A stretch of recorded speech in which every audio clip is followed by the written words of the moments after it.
BRS party నాయకులు మన్నె క్రిషాంక్ గారి పైన అక్రమ కేసు పెట్టి సంగారెడ్డి జైల్లో ఆయన్ను పెట్టడం జరిగింది.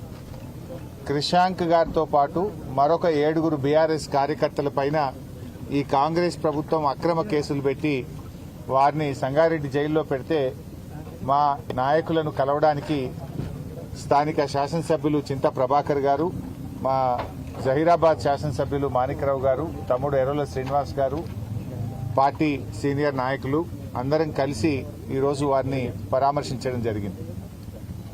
ముఖ్యంగా కాంగ్రెస్ ప్రభుత్వం ప్రశ్నించే గొంతుల మీద అక్రమ కేసులు పెడుతూ ఏ రకంగానైనా ఈ ప్రశ్నించే గొంతులను అణిచివేయాలని చెప్పి ప్రయత్నం చేస్తా ఉన్నారు.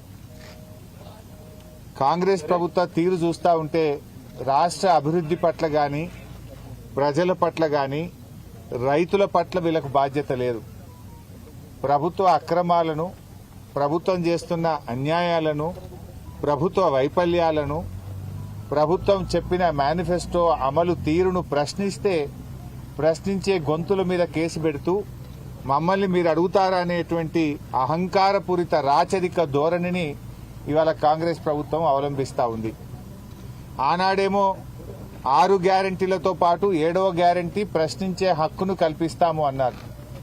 ఈరోజు ఎవరు మాట్లాడితే వాళ్ళ మీద case, vigilance enquiry, CID enquiry, కమిషన్లు, అక్రమ కేసులు, అరాచకాలకు పాల్పడతా ఉన్నారు.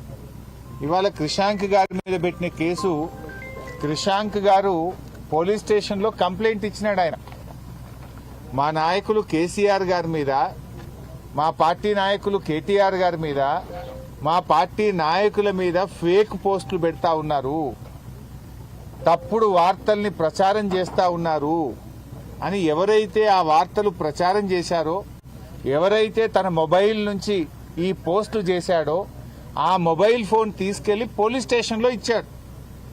పోలీసులకు ఈ మొబైల్లో అన్ని ఆధారాలు ఉన్నాయి, ఈ మొబైల్ నుంచే ఇగో మా కేసీఆర్ గారి మీద, మా పార్టీ నాయకుల మీద అక్రమ కేసులు, అక్రమ పోస్టులు పెట్టారు, దుష్ప్రచారం చేస్తా ఉన్నారు, ఈ మొబైల్లో అన్ని ఆధారాలు ఉన్నాయని అతని చేతి నుంచి మొబైల్ తీసుకొని పోలీస్ స్టేషన్లో పోలీసులకు కంప్లైంట్ కాపీతో పాటు మొబైల్ అందజేయడం జరిగింది.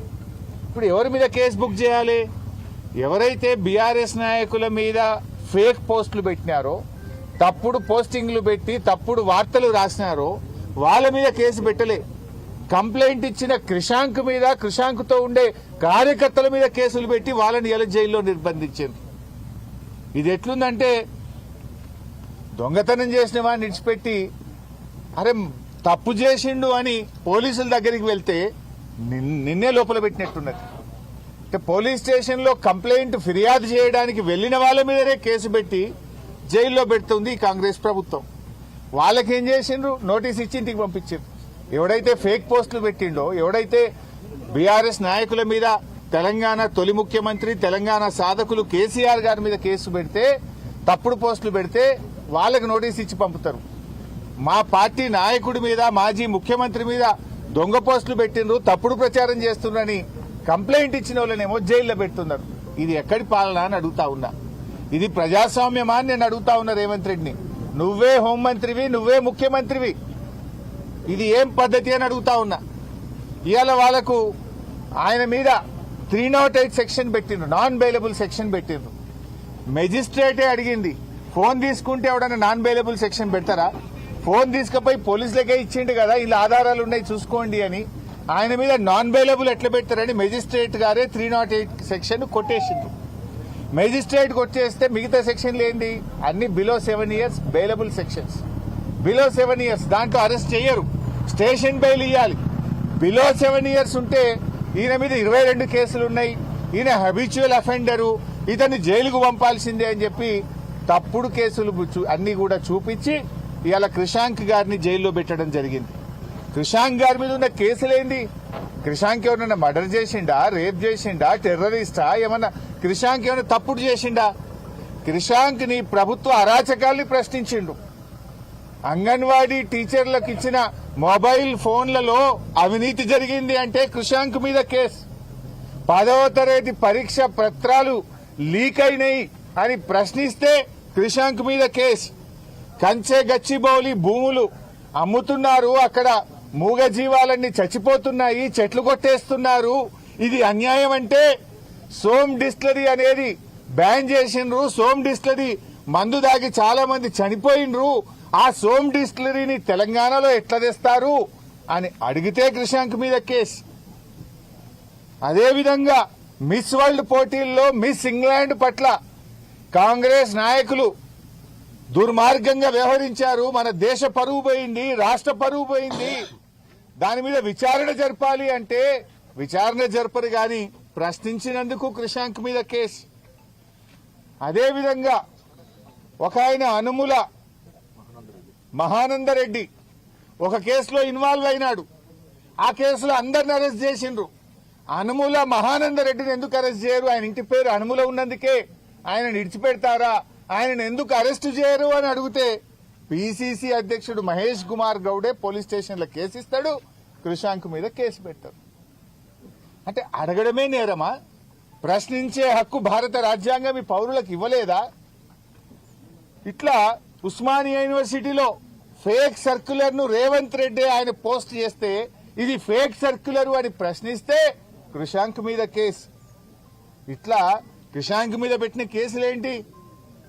ఈ దేశ పరువు పోయింది. మిస్ వరల్డ్, మిస్ ఇంగ్లాండ్ పట్ల మీరు అవమానపరిచే విధంగా చేసిండ్రు. 10వ తరగతి పరీక్ష పత్రాలు లీక్ అయినాయి. గచ్చిబౌలి భూములు అమ్ముతున్నారు, చెట్లు కొడుతున్నారు. సోమ్ డిస్టిలరీ అనే మందు దాగి చాలా మంది చనిపోయిండ్రు. ఇది మన రాష్ట్రంలో తేవద్దు. ఇట్లాంటి విషయాలు మాట్లాడినందుకు ఇవాళ అరెస్ట్ చేసి జైల్లో పెడుతుండ్రు. అంటే ఇది ఎక్కడి ప్రభుత్వం అని అడుగుతా ఉన్నాం. రేవంత్ రెడ్డిని అరాచకాలకు ప్రజలు గమనిస్తా ఉన్నారు. తప్పకుండా తగిన విధంగా బుద్ధి చెప్తారు. ఇట్లా ఎన్ని కేసులు?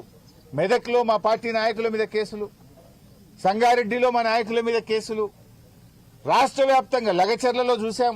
మా గిరిజన బిడ్డల మీద ఏ రకంగా అక్రమ కేసులు పెట్టారో చూశాం. కేసులతో గొంతు నొక్కలేవు. కేసులతో నువ్వు మళ్లీ గెలుస్తా అనుకుంటే అది మూర్ఖత్వం. హిట్లర్ను మించిపోయింది నీ మూర్ఖత్వం. నువ్వు ఆ జూబ్లీహిల్స్ ప్యాలెస్ లో కూర్చొని నువ్వేదో రాజు అనుకుంటున్నావు. నేనే రాజు, నేనే మంత్రి, నీకు నువ్వే చెప్పుకుంటున్నావు. కానీ నీకు తగిన బుద్ధి చెప్పడానికి ఇలా రాష్ట్ర ప్రజలు సిద్ధంగా ఉన్నారు. కొంతమంది ఐపీఎస్ అధికారులు ఇలా మా ఫోన్లు హ్యాక్ చేస్తా ఉన్నారు. మా ఇండ్ల ముందున్న సీసీ కెమెరాలు హ్యాక్ చేస్తా ఉన్నారు. బెంగళూరు నుంచి ప్రైవేట్ హ్యాకర్లను తీసుకొచ్చి వాళ్లకు డబ్బులు చెల్లించి హైదరాబాద్ కమాండ్ కంట్రోల్ రూమ్ లో వాళ్లను పెట్టి ఇవాళ బీఆర్ఎస్ నాయకుల ఫోన్లు హ్యాక్ చేస్తున్నారు. మా ఇండ్ల ముందుండే సీసీ కెమెరాలు హ్యాక్ చేస్తా ఉన్నారు. ఇవన్నీ బయటకు వస్తాయి. నేను ఐపీఎస్ అధికారులను కూడా హెచ్చరిస్తా ఉన్నాం. మా దగ్గర అన్ని సాక్ష్యాధారాలు ఉన్నాయి. టైం వచ్చినప్పుడు అన్ని బయట పెడతాం. రేపు బీఆర్ఎస్ ప్రభుత్వం వచ్చిన తర్వాత మీరు రిటైర్ అయినా మిమ్మల్ని వదిలిపెట్టము. మీరు రిటైర్ అయితమేమో అనుకుంటున్నారేమో గాని రేపు మీ మీద దానికి సంబంధించినటువంటి కేసులు నమోదు చేస్తాం, విచారణ జరుపుతాం. మీరు చేసిన అక్రమాలకు మీరు తగిన మూల్యం చెల్లించుకోవాల్సి వస్తుంది. అప్పుడు రేవంత్ రెడ్డి కాపాడలేడు, మిమ్మల్ని ఎవడు కాపాడలేడు. రిటైర్ అయితే సొంత డబ్బులతో అడ్వకేట్లను పెట్టుకోవాల్సి వస్తుంది. గుర్తుపెట్టుకోండి, చట్టానికి అనుగుణంగా నడుచుకోండి. కానీ చట్టాన్ని అతిక్రమించి ప్రైవేట్ హ్యాకర్లను ఎంగేజ్ చేసి బీఆర్ఎస్ నాయకుల ఫోన్లు హ్యాక్ చేస్తే, బీఆర్ఎస్ నాయకుల ఇండ్ల ముందుండే కెమెరాలు హ్యాక్ చేస్తే మీరు రేపు చట్టం నుంచి తప్పించుకోలేరు అనే విషయాన్ని నేను వాళ్ళని హెచ్చరిస్తా ఉన్నా. ఏంది అక్రమ కేసులు? ఇవాళ క్రిషాంక్ మీద ఇన్ని కేసులు పెట్టి జైల్లో పెట్టినా అని రేవంత్ రెడ్డి వికృత ఆనందం పొందుతా ఉన్నాడు. మీరు చేసే అరాచకాలు, పాపాలు అన్ని ఇన్ని కావు. ఇవాళ అన్ని రికార్డ్ అవుతున్నాయి, ప్రజల దృష్టిలో రికార్డ్ అవుతున్నాయి, మా పార్టీ కార్యాలయంలో రికార్డ్ అవుతున్నాయి. రేపు వీటన్నిటినీ ఓపెన్ చేయాల్సి వస్తుంది. అయిపోయింది, నీ పని అయిపోయింది. నువ్వు నీ 420 హామీలు లేవు, నీ 420 హామీల సంగతి ప్రజలకు అర్థమైంది. ప్రజలే తిరగబడుతున్నారు. నువ్వు మాటలకు ఎక్కువ, చేతలకు తక్కువ. ఏదన్నా ఒక్కటన్నా అమలైందా? నీ మాటలు ఏదైనా ఒక్కటన్నా అమలైందా? ఇవాళ నీ జూబ్లీహిల్స్ ప్యాలెస్ చాలదని ఎంసీహెచ్ఆర్డీలో 100 కోట్లతో ఇంకో ప్యాలెస్ కడుతున్నావు. పెడతాం, అన్ని బయట పెడతాం. ఇప్పటికైనా మేము ఒకటే కోరుతున్నాం, నీకు సగం కాలం అయిపోయింది, ఇక మిగిలింది సగ కాలమే. ప్రజలకు ఏదైనా మేలు చేసే ప్రయత్నం చేయి. ఇలా రైతులు చాలా ఆందోళన ఉన్నారు. అరే శనగలు కొనుడు ఆపేసినావు నువ్వు, సన్ఫ్లవర్ కొనుడు ఆపేసినావు నువ్వు. 20 రోజుల నుంచి కొనుగోలు కేంద్రాల్లో పొద్దుతిరుగుడు రైతులు, శనగలు పండించిన రైతులు పడిగాపులు కాస్తున్నారు. కుప్పల కాడనే పండుకుంటున్నారు 15 రోజులకెళ్ళి. మరి నీ మంత్రులు నువ్వు నిద్రపోతున్నావా? నీ ఇంటెలిజెన్స్ ఏం చేస్తున్నది? మక్కలు కొనే దిక్కే లేదు. దానికేందో 26 క్వింటాలే కొంటాం ఎకరాకు అనే కొత్త షరతులు పెట్టినవు. 13 లక్షల ఎకరాల్లో మక్కలు పండినాయి. ఈ రోజు రాష్ట్ర ప్రభుత్వం సగం కూడా మక్కలు కొనక 1600కు 1700కు బయట మక్కలు అమ్ముకునే పరిస్థితి ఉంది. వడ్ల కొనుగోలు కేంద్రాలు స్టార్టే అయితలేవు. ఇలా 5 కిలోలు 6 కిలోలు తాలు పేరు మీద కటింగ్ పెడతా ఉన్నారు. అప్పుడేమో రేవంత్ రెడ్డి పెద్ద పెద్ద డైలాగులు కొట్టిండు, తాలు పెడితే తోలు తీస్తా అన్నాడు. ఇప్పుడు ఎవరు తోలు తీయమంటావు రేవంత్ రెడ్డి? రా ఒక్కసారి రా, కొనుగోలు కేంద్రాలు చూడు. మిల్లర్ల దగ్గర 50, 60 లారీలు నల్గొండ జిల్లాలో మిల్లర్లు దించుకోక 4 రోజులు 5 రోజులు లారీలు మిల్లుల ముందు ఇలా ఆగిపోయి ఉన్నాయి.